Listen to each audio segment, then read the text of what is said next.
अस्सलाम वालेकुम। क्या आपको मालूम है कि नबी अकरम सल्लल्लाहु अलैहि वसल्लम की सबसे बड़ी सुन्नत कौन सी है? हमारे प्यारे नबी अकरम सल्लल्लाहु अलैहि वसल्लम की सबसे बड़ी सुन्नत है दावत इस्लाम और जहाद फ़ी सबीलिल्लाह। हमारे प्यारे नबी सल्लल्लाहु अलैहि वसल्लम दुनिया क्या पूरी कायनात के सबसे ज़्यादा इल्म और हिकमत वाले इंसान थे। उन्होंने अपनी सारी हिकमत और इल्म अल्लाह के दीन को समझाने और फैलाने में लगा दी। आप सल्लल्लाहु अलैहि वसल्लम ने अपनी सारी हिकमत और सलाहियतें आखरत को बनाने और संवारने के लिए इस्तेमाल की।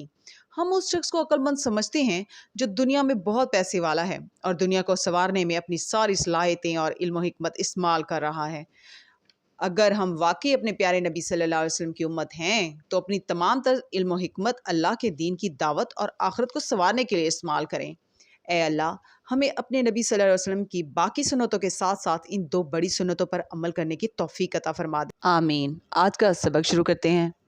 पनाह मांगती हूँ अल्लाह की शैतान मरदूद से। शुरू अल्लाह का नाम लेकर जो बड़ा मेहरबान निहायत रहम वाला है।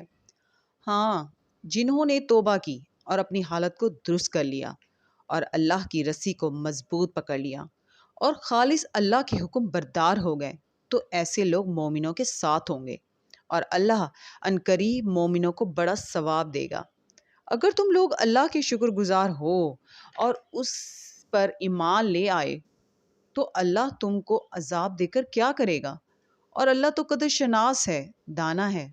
अल्लाह इस बात को पसंद नहीं फरमाता कि कोई किसी को एलानिया बुरा कहे, मगर वो जो मजलूम हो। और अल्लाह सब कुछ सुनता है, जानता है। अगर तुम लोग भलाई खुल्लम खुला करोगे या छुपा कर या बुराई से दरगुजर करोगे तो अल्लाह भी माफ़ करने वाला है, साहिब कुदरत है। जो लोग अल्लाह से और उसके पैगंबरों से कुफ्र करते हैं और अल्लाह और उसके पैगंबरों में फ़र्क करना चाहते हैं और कहते हैं कि हम बाज़ को मानते हैं और बाज़ को नहीं मानते और ईमान और कुफ्र के बीच में एक राह निकालनी चाहते हैं। सदक़ल्लाहुल अज़ीम।